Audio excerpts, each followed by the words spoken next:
Hi everyone, I'm Holly with the YMCA and I'm really excited to be back here today in the garden with you talking about herb gardening. Did you know that 15 million Americans today are growing their own herbs at their home? It's really it's accessible to your kitchen, so it makes it super easy. It's cost effective and it's super fun. So herbs are small but mighty. Can you imagine your Thanksgiving dinner without rosemary or sage, or spaghetti sauce without oregano? Herbs can be grown anywhere. You can grow herbs in your garden around your vegetables. You can grow herbs in your borders alongside your flowers. You can also grow herbs in raised beds or in containers, which is a growing trend these days. Growing herbs in gardens is super easy. You really can't go wrong. You just want to do what works for you and whatever you enjoy the most.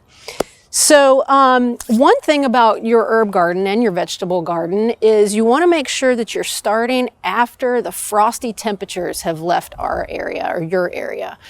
Here in Richmond, we did have a little bit of some frost going on earlier this week. Hopefully now that we're into the end of April, we've moved those frosty temperatures behind us and we're ready to get our herbs and our vegetables into our garden. So let's go ahead and get this garden party started. Today I've chosen a few herbs that I personally appreciate. The first one is going to be rosemary.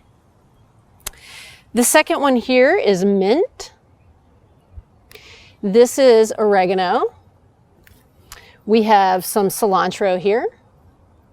And we have one of my personal favorites, basil. Now, depending on what you want to grow, you might have to go to a couple of different stores or nurseries to find exactly what you're looking for. I happened to go earlier and this is what I found. Another personal favorite of mine is parsley and dill, which I wasn't able to find on my trip, but don't be discouraged. Get back out and see what you can find the next time. So you might be surprised to know that some of these herbs are actually perennials, just like some of our flowers are, and that they will actually come back year after year. So examples of perennials in this grouping would be our rosemary and our oregano. Now, some of these are going to have great scent that come from them, which is another benefit of growing herbs in your garden. You really just want to select a spot in terms of placement for your garden or your container that's going to get at least 6 hours of sun each day. In addition to that, you want to try to make sure that they get about 1 inch of water, whether that's from rain or from your watering can. You just have to keep an eye on them and make sure that the soil is moist. Actually, if you look down in this mint plant right here, you can see that this soil is really nice and moist. And that's, you can let that dry out a little bit, but you don't want to let it really get too dry.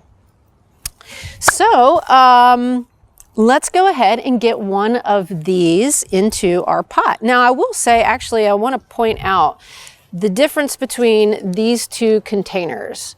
They're actually making containers nowadays that are biodegradable. So this is pretty cool. You could actually take this plant, cut your plastic off here, and you would actually put this whole thing into the ground. This pot, if you will, has been designed to be totally biodegradable, and you can just put the whole thing right in the ground. It really doesn't get much easier than that. Today, I'm going to show you how to plant one of these into a simple, small container. This is all you need. So we are going to use, well, we're really not going to need it for today, but if you were planting in a raised bed, you might want to have your garden shovel here.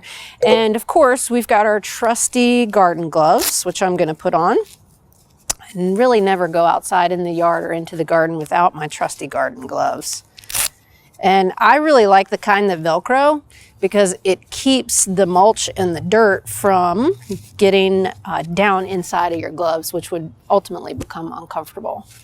So we've also got a little bit of fertilizer here. We want to make sure that our plants, our vegetables, and our herbs are getting lots of sun, water, and nutrition. And the fertilizer acts as that nutrition, vitamins and minerals for our plants. So I'm going to plant my basil. This is my favorite herb. Goodness, I tell you, this will just go crazy if you let it. And you can use it in so many wonderful recipes. So what we do is we're just going to take our little tab out here. We're going to squeeze the pot a little bit to loosen that up. We're going to just slide that plant right out of the container. And we're going to tickle our roots here, loosen it up just a little bit so that when you plant it into the pot, those roots will get nice and comfy in there. And we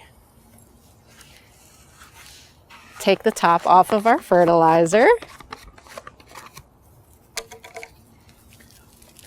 Put some of this in here, just a little bit, enough to get our little plant growing here. Put this into our pot. Actually, I want that to be a little bit deeper. I want the top of that plant to come up about to the top of my potting soil here. And then we would get a little bit more potting soil. We would fill in around the top of the plant, and then we would water our basil. There you have it. One more thing that I want to mention, which is pretty fun, is that there are lots of different varieties of these herbs. So right here, we're planting sweet basil, but you can also find lemon basil, you can find Thai basil, you can find cinnamon basil. New varieties of herbs and vegetables are coming out all the time. So get creative. That's it for our segment today. I'm Holly. It's been really super fun being with you. Remember to visit ymcarichmond.org for more tips and ways that you can stay healthy and active during this time. We'll see you next time around the garden. Bye.